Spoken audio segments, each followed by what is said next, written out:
Welcome back, everybody, to our Wednesday series on all things mortgage to help you become a great realtor, loan officer, or educated consumer.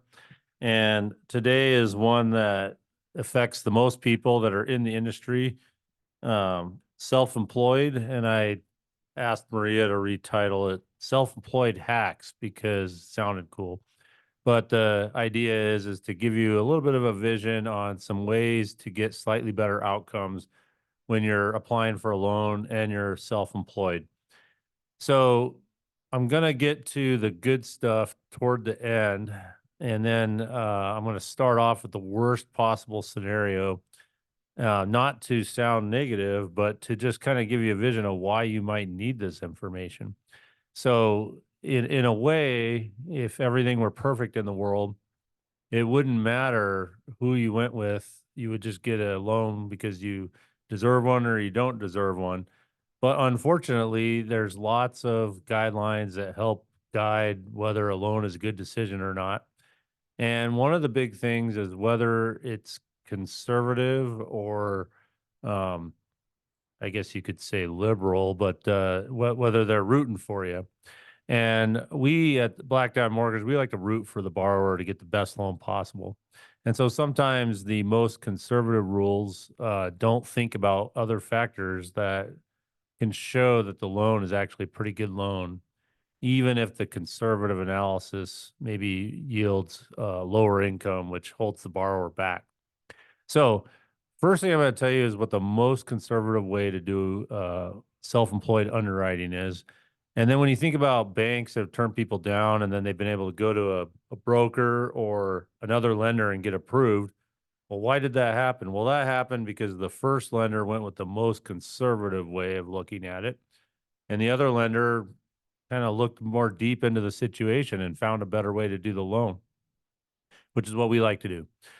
The most conservative way, let's go over that first. As a general rule of thumb, all loans are underwritten by assuming that the last 2 years of a borrower's life, 2 years plus, is a historical indication of how much they can make. And to be on the safe side, you average that. So if person's making more now, like this week or this month or in the last 6 months than they were when they started, um, they're not going to get looked at with that. They're going to get looked at as the average. And so they don't get credit for the higher income until they've had the average of that income be the number that you can calculate, which takes years for a lot of borrowers who are going out on their own to do a new business to have 2 years of tax return filings demonstrate historical income. But that's one of the standards. And then the underwriter will also be looking at, is the income likely to continue for 3 years into the future? And they'll be looking at things that might indicate whether this 2 year historical average is likely to project forward. So basically, every bank you go to is willing to do that analysis. So if you make really good money and you've been making it for many years and you've been filing it on your taxes and um, your business is doing well, and if you do some cursory investigation of the business, then the likelihood of it continuing into the future is good. So most lenders are going to approve the loan transaction, and so that makes the wealthiest people just fine. What you tend to find is people are also trying to minimize their tax liability because whatever makes them look good on income on their tax return also makes them look like they have to pay a lot more taxes. So there's a tension when especially when you're starting a business. There are a lot of things that can be expensed. There's a lot of opportunity to minimize your tax liability, which can definitely help you grow your business, is to have more cash going into the business than to the government. It also holds back your borrowing capability the better you are at looking like you don't make money on taxes. So the easiest thing that we do, and these aren't really hacks, these are kind of the standard what every lender ought to do. It is worth noting that lenders make mistakes, and even these first things I'm going to mention to you can get missed. And so a borrower who doesn't get a loan approved should get a second opinion, even on the basics. So the basics are just the things that you're allowed to add back to the income. So when a borrower's got an underwriter and they're looking at the tax returns and they're deciding how much does this person make, the most easy analysis is just to look at the net taxable income and then go, that's what they make because they paid tax on it.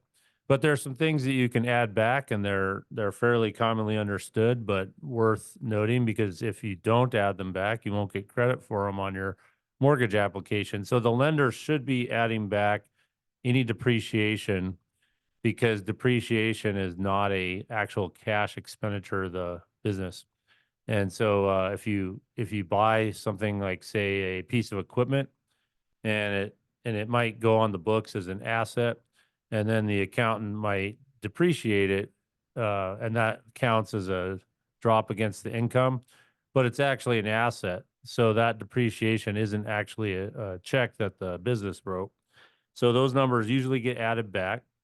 The Another one that's common is what we call contingent liabilities or bills that the business pays that don't belong to the borrower. So an easy example is you own a business, you buy a car, the car loan shows up on your personal credit report, but the business makes the payment. As a general rule, the business has been making the payment on the item, and it's usually cars, but it could be other things that the business bought with a loan that shows up on your personal credit report. If the business has paid it for 12 months, that can be added back, those payments. And that can definitely help the borrower's income. And so that's an easy one to add back. Mileage of vehicles, when you use the mileage as the way of deducting it from your personal tax return, that can be added back. And so there's two ways to actually do to recognize vehicle cost. You can just do actual expenditures or mileage. So when mileage is the one that's used, that can be added back to the borrower's income. Um, there's also a the business use of the home. So depending on the business, if it's something that you're using just as basically a tax advantage, but the cost of your home doesn't really get impacted by it, the business can exist, um, and you're just charging yourself rent essentially as an expense. That can actually be an add back to the income. The other thing is there's real estate that might be owned personally that has a lot of add backs. When you look at the personal part of the tax return, the real estate owned has several add backs that can benefit the income. So normally what you do is you take the net income of the borrower, it's taxable. You add these add backs, the ones that I just mentioned, and there are others. And then that becomes the basis of what the borrower can take out a loan for. And that's still pretty conservative analysis. There's a lot of things that can keep these numbers high or low depending on the situation. And so that's why I thought I'd talk about what I call like some hacks. And these are just basically like things that maybe don't get done by every lender, but they're allowed in the industry and are opportunities. The easiest one that is good to note is the side hustle. So if you have a side hustle and you make a little bit of money on it, but your primary occupation is something else, it's important to take a look and see if that can add income to your application. So you have a main thing that you do, and then you have like a Turo vehicle or something. This goes both ways. So as a hack, you can decide you're not going to do a side hustle anymore because maybe it's losing money and you use it as a tax write-off. You can decide that you're not going to do the side hustle anymore per the loan application and get that expense taken away. Or if you've been doing it a long time and it adds a residual income, make sure you get it on the application.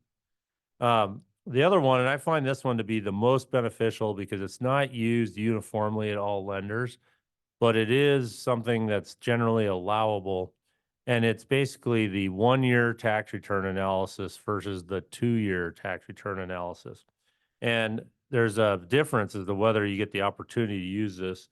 But if you think about it, if your most recent year of the two is higher, then if you have to apply the average, you're going to get a lower number. If you use an underwriting tactic where only 1 year is looked at, then you only have to look at the higher year. That's the biggest benefit. And an easy example would be, an up and coming contractor in their first year of business, they made 150,000. In their second year of business, they made 300,000. If you have to average it, you're going to get a much lower number than if you can just use the 300,000. That's not always allowable. So there's a couple things that make it allowable and not allowable. In general guidelines with Fannie Mae and Freddie Mac are that you have to be in business for 5 years to do a 1 year analysis. So if you are, and if you have a really good year recently, you could take advantage of that and use that as your income instead of the prior lower years. There are guidelines in the Fannie Mae and Freddie Mac that allow you to use 1 year, even if you don't have the grand total of five. So you have to look into the weeds about that. But the 1 year tax return is a hack because the most conservative lenders are always going to look at two, and then some of the agencies that you can get money back through that are popular will allow for one. And sometimes it's up to the loan officer to read those guidelines to get that opportunity presented to you. Another thing to think about with opportunities is the 2 year anniversary is not necessarily the same as when you've been making real income. So when you're self-employed and you want to get your business open as soon as possible. And what I mean by open is I mean something like file something with the state that says you're going to be in this business. Maybe you're not going to make any money till next year, but you want to get this 2 year existence of business. Sometimes that helps you get opportunities, but if they look and they can't see the existence of the business, it's harder for them to make anything advantageous to your income analysis until they can see that you've been actually in business. And so the definition of being in business, one of your hacks is as soon as you think you're going to be in business, if you want to use it, you know, if there's an insurance premium that needs to be paid or a license that needs to be obtained or a certification through the local government, or even just opening a bank account at your local bank in the name of the business with a few bucks in the account so that you can say the account's been open since such and such a date. You want to create some way to show that the business started as soon as possible. I've actually had businesses where it goes the other way, where they've been in business for a while, but they can't prove it. And so it's harder to give them a good look at their income if I can't look back at stuff that happened in earlier years because it doesn't look like they had a business in existence or they commingled the funds with their personal accounts. So as soon as you can get your business to exist, get it to exist, start separating everything out. It may help shave a year off your approval timeline when you go to get a mortgage. Another thing that's really helpful is if you're like professionals, like I'll give you an example, be like a veterinarian. And a lot of times you come out of something like medical school and you go to work for a company that has, they're going to sell you part of their business. And so you become self-employed, and maybe the business has been around for a long time. So if you're a professional and you buy an existing business or you're buying it from the owner and they're still around and you're a 50% owner, a lot of times they'll give you a 1 year tax return analysis because there's an easy ability to look at the past and apply it to the future. Another hack is, as I mentioned, all the add backs are important. And planning a little bit ahead for that could be a good thing. The biggest one that I see it shouldn't be a mistake that gets made, but it is it's called the Section 179 tax deduction. And in the US tax code, you can buy like yourself a truck and you can write off the entire purchase price. And that can be added back because it's supposed to be depreciated over time. And so if you don't do that, your income gets nuked. And so people should always take advantage of the Section 179 tax deduction because it's a great tax deduction. You always need to make sure that while you're taking that great tax deduction, that you're adding it back on your income calculation. So if a lender was lazy and they didn't notice, they might think that was an expense, which would be wrong. Um, so here's kind of a cool one, but let's say you've been in business for a while and you don't want to get drugged through the mud in underwriting.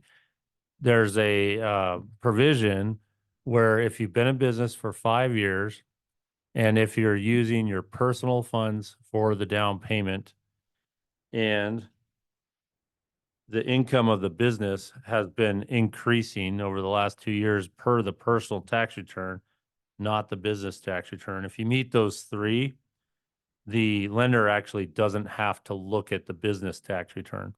And that could be an advantage if the business tax return is just littered with things that maybe they don't want to deal with in underwriting.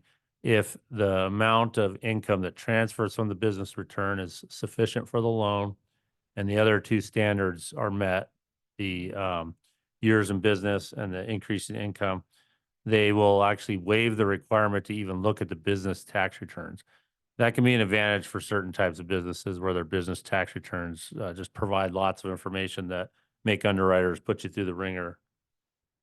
Another thing to note, and this is important, but some lenders will um, restart the clock on business ownership if you switch business entity structures, but that shouldn't be happening as long as you can demonstrate that you're generally in the same business. So common examples would be you start out your business as a C corp or excuse me, a Schedule C. You're basically just saying, "Hey, I made this much doing this thing," and then down the road you form like a corporation doing the exact same thing. That should transfer and count towards years of experience. Some lenders, conservative ones, are going to start the clock over through the creation of a new entity. And that's where you're going to need a broker or somebody who thinks a little bit harder to give you credit for the prior entity type. So when you change entity types, it's important to have the lender link those and put those together for you. Another thing that can be a hack is if you move states and you're in a certain kind of occupation, you might not have to start the clock over again. So moving states sometimes does require you to start the clock over again. And the difference is it likely that you can carry the income into the new state?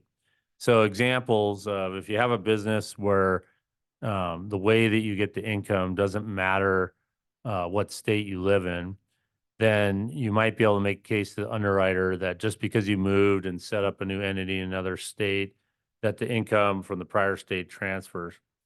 If you're running like Bob's hardware store down the street and then you try to open up Bob's hardware store in a new state, you're probably going to have to start the calendar over again. But on the other hand, like if you're practicing law or you're a CPA or you're in one of these occupations where you can retain your clients. I had a client one time that was a lawyer and they had a big client that was like a big corporation that they had been working with for years. And I only had to show a letter from the client that said they plan on retaining him as a lawyer when he moves to Montana. And that was sufficient to not have to start the 2 year clock over again. And Black Diamond Mortgage actually inherited that loan from another lender who was going to make him start the clock over again because he was moving to a new state. So it's one of those areas where um, the conservative underwriting analysis is say always start over, but somebody who's thinking and looking on behalf of the borrower and making a logical conclusion can find ways to keep that loan approved. So those are some good ways to get better outcomes than what you might get down at the average bank. Now, I wanted to point out some things. I would call these pitfalls or potential things that can go wrong or things to watch out for when you're a self-employed borrower. And before I get through this list, at the end of this, I'm going to give you the solution if you do everything wrong, how you can still get a mortgage anyway. So hang on for that. There's no need to despair if you do everything wrong. There's still a way to buy a house. So that will be at the end. All right. So one of the things is multiple businesses. So it's a bummer, but it's the way it is. But every single business has to be individually analyzed. So if you own three businesses and you're doing these 2-year hypotheticals or 1-year tax return, these standards have to apply to each business separately. So it's the more businesses you own, the harder it is to avoid the conservative underwriting analysis. Still possible. And when they're making the decision, they're going to go line by line on each business and make the decision. But something to watch out for is the things that we say about one business, they apply to each business individually. So if you have three businesses and one of them needs the most conservative analysis, then it could just kind of trigger your whole loan into that conservative analysis. And it just depends. So simple's better. It is what it is, and you got to deal with it though. Um, there's something called pass-through income, and your CPA might advise it to get a better tax advantage. It has good and bad implications for qualifying for the mortgage. So pass-through income, you want to get with your CPA. A lot of times on some of these items I'm going to mention, the loan officer and the CPA should be on the phone together, learning what it is, how to explain it to an underwriter so they can see it as a positive thing. Um, Non-recurring income, that's something an accountant might pick to gain a tax advantage for the borrower. The underwriter is going to think, well, if it's non-recurring, it's not likely to occur for the next 3 years, so I'm not going to count it. It might be possible for the CPA to explain that they put it in that box for an accounting advantage, but that it is actually something that you can count on in the future just by explaining what it is. So your underwriter on the mortgage is only going to count that if they have a good reason. This is one that happens a lot, and it's a bummer.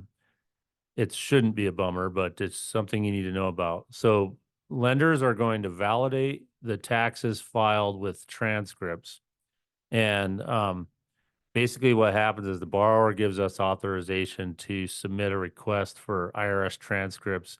And what we're trying to do is we're trying to see if the tax returns that we've been provided are the ones that were actually filed. Because somebody could just give us a bogus tax return and go, here, give me a loan based on this. So we have to validate it somehow. The way we validate it is we have the IRS, they give us a transcript and we just match up a couple of the numbers from the actual tax return to make sure it was filed. Then people do this thing. So that's one thing is we need to validate them. So if they're not filed, they don't count. And if you filed them and they don't show up, we have to figure out what to do. One of the things that causes them to not show up is if you haven't paid the taxes due on the tax return. The IRS actually knows that you might need that. And so they don't show up as filed until the tax payment gets made. Um, so when you are owning businesses and you're filing your taxes, the lender is going to be getting transcripts. So e-filing is always better. Getting things done quickly is better. Making your payments on time is better because it comes up as the ability to use these bases for income. They need to be validated through the transcripts. And then the amended filings cause additional problems because if you file a return, gave it to your mortgage lender, and then you filed an amendment later and nobody knows what the amendment is, basically you can't go forward until we find out what the amendment is because it could be completely different. So on amended tax returns, same principle applies. Like it needs to cycle through. Everybody needs to know that it actually got filed. It can be a problem on a lot of loans if people don't get those things done or disclose them to the person originating the loan. So I mentioned earlier, but I'll mention again, actual mileage versus vehicle expense is a totally different consideration on the way that the income is looked at. So if you're in a business where you can do it either way and you're thinking about getting a mortgage in the future, you should probably have a loan officer calculate it so that you can see the difference, especially if you're using your vehicle a lot. Keep business and personal funds separate as much as possible. the commingling of funds can create a lot of problems. The biggest problem is the down payment. If you're pulling your down payment out of the business, the lender needs to see if it's going to negatively impact the business. So a good tactic is leading up to a home transaction. If you think you do want to pull a lot of money out of the business, is do it before you apply for the mortgage well in advance so that we don't have to see the withdrawal from the business. If we see a large withdrawal for the business, we have to wonder if the business can handle a withdrawal of funds of that size. And sometimes we need a third party to validate it, like the accountant. Sometimes the accountants don't want to do that because they don't feel like they know enough about the business. All of it is caused by just trying to pull the money out of the business account right before closing. So a good thing to do is to go over that with your loan officer way before you get to the closing. And don't assume that if you have a business that has, $100,000 in it and it's a business that requires a lot of money to operate, that it'll be no big deal to just pull all the money out of the business and bring it to closing. So that's a thing to watch out for. Declining income. So I mentioned before that declining income is something that the underwriter is going to be concerned about. So if you're doing a 1-year tax return analysis, the cool thing is that's a way to avoid the problem because we're only looking at 1 year. We can't see if it's increasing or decreasing.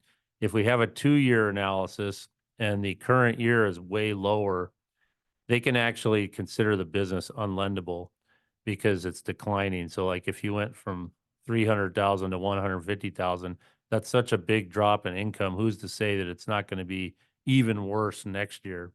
On the other hand, if you can qualify on just the lower year, then you want to make sure that you're doing a 1-year analysis so that the declining income issue doesn't make the loan look like it's too risky for the underwriter to consider. So if your income's declining, you're going to want to favor 1-year analysis versus two, because a lot of lenders will not feel comfortable lending on businesses that have a drop in income of over 25% year over year. There are ways to mitigate it if it makes sense and it's explainable. Example would be if you had a year where you just totally had a huge deal go through and it was great, but then a normal year is way lower and you could substantiate that, the declining income might not be that big a deal. But it can be a way to get a loan decline. So it's important to watch out for that.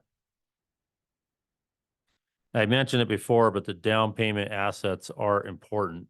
So the you don't want to just pull them out of the business, and then you also don't want to commingle your funds. If you do, it's still possible to get the loan done, but it makes it harder to show that can the business be making a down payment on your house? This thing I'm about to mention comes up a lot, and it's called a note payable in 1 year. And a lot of people don't notice it until later in underwriting, but it's on the balance sheet. But a lot of businesses have lines of credit. They might have a line of credit of several $100,000, and they might have it through a local lending institution. And oftentimes, this line of credit is annually updated. So when that's the case, you can usually close the mortgage by the bank just stating that they typically renew this loan annually, and it's not like they're going to call the note due. But on the other hand, if there's a note that is due in 1 year, the borrower will have to have sufficient assets to pay that note off, plus their down payment in order to get the mortgage. So the balance sheet, if it has a note payable in 1 year, that could be a big deal. And you either want to make sure that it's going to renew or that they have sufficient funds to cover it. Another thing is 25% or more ownership in businesses. So when you own less than 25% of a business, it's possible that the underwriter will be okay with not looking at the business tax returns. That can be good and bad. So the good thing about it is it's easier to get all the paperwork if you don't have to provide another tax return. The bad thing about it is it doesn't provide enough information. So if you're just, say, taking the Form K1, which is the bottom line from a business, so say your borrower is a 15% owner in a business, It might be that they don't even get a copy of the tax return. They just get the proceeds and a Form K-1. If that's the case, they're probably going to be in a 2-year analysis on a lot of businesses because we don't have any other information to look at.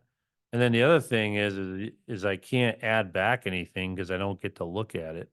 So sometimes even if the lender allows for not using the business tax return because the borrower owns less than 25%, it might be good to use the business tax return to get an opportunity to look at add backs and things like that.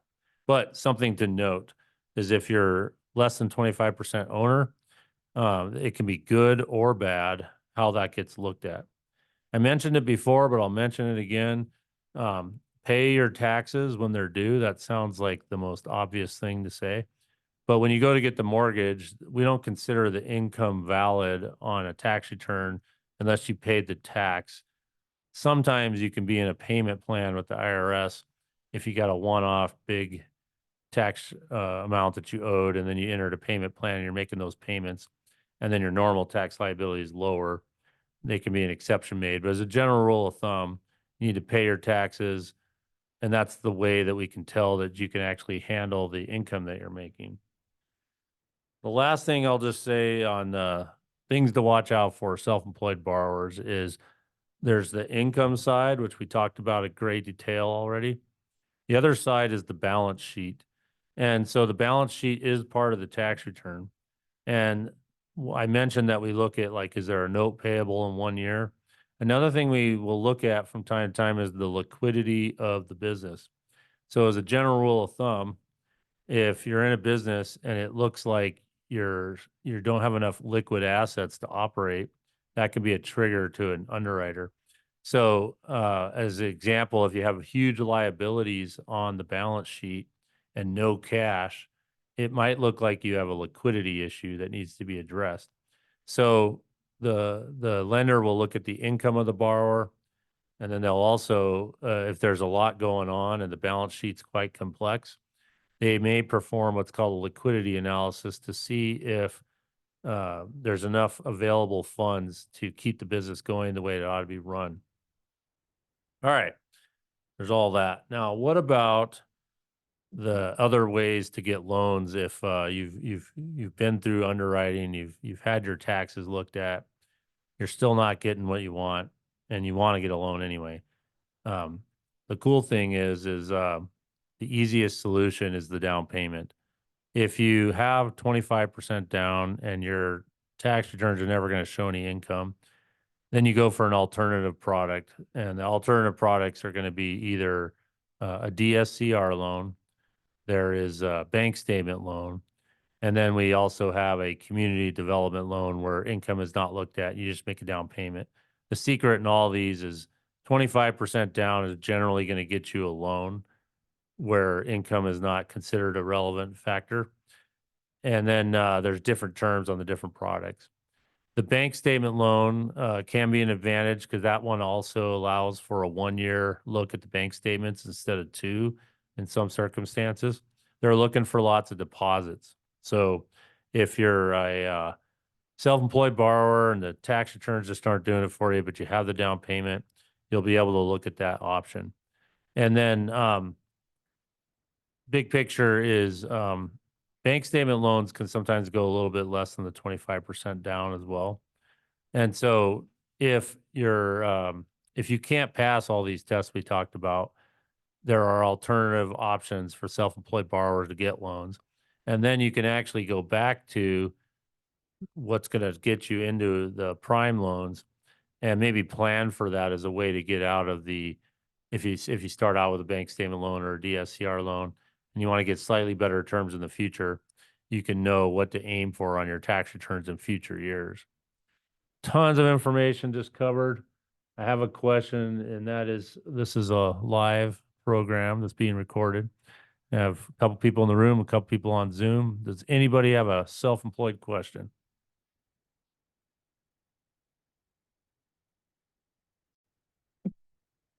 Well, I have a quiet room. I think I exhausted everybody with all the information. So, all right. I'll have a quick question. I'll add a We quick got one. one. All right. All right. So how quickly should us as mortgage brokers be able to analyze somebody's taxes so that we can help guide them into the right loan for their needs? Perfect. So one of our loan officers is wondering, um, is this his job to do right away, or if how quickly do we need to get this kind of information back to the borrower? So what I would say is a lot of times I will do the work to give the borrower a relatively strong indication of whether this is going to work or not based on my experience. And if I feel like I'm right, I will give them that confidence. They'll go out and buy a property, and then we'll go through the formal underwriting process. I generally only do that when I know I'm right. So if I don't know I'm right, or if I'm newer in the business, the best thing to do would be to either get somebody like an owner of the mortgage company to do it, or we have underwriters that will do the analysis. So a couple things, and I will actually put this as a follow up to this class when we send the link out. We will include the self employment calculator. And as a loan officer, I think the first thing you should always do is use one of the calculators and take everything that you think you're doing, plug it into a calculator. These calculators are basically tipping you off to about 70% of what I just went over in this class. There's a spot for each thing. That's going to remind you to check all these things. And then if it's super clean, you can basically pass the information on to your borrower. If you're not sure, you shouldn't arm a borrower. You should get an underwriter to do it. So you can do complete underwrite. And sometimes if the borrower has a relatively complex situation, that's the best thing you can do for them is to give them a complete underwrite. We have a lot of scenarios that come through where even if it's not self-employed, it could be a borrower that's just using a particular loan product where it's going to be make or break on this one issue. Our solution will be to go ahead and clear that up so that that doesn't come up in underwriting when we submit. Does that make sense? Yeah, that was a great answer. Thank you. Yeah. So maybe, how about that? All right. Well, we have a few more classes in April. Take a look at the calendar and thank you for joining us. Reach out anytime.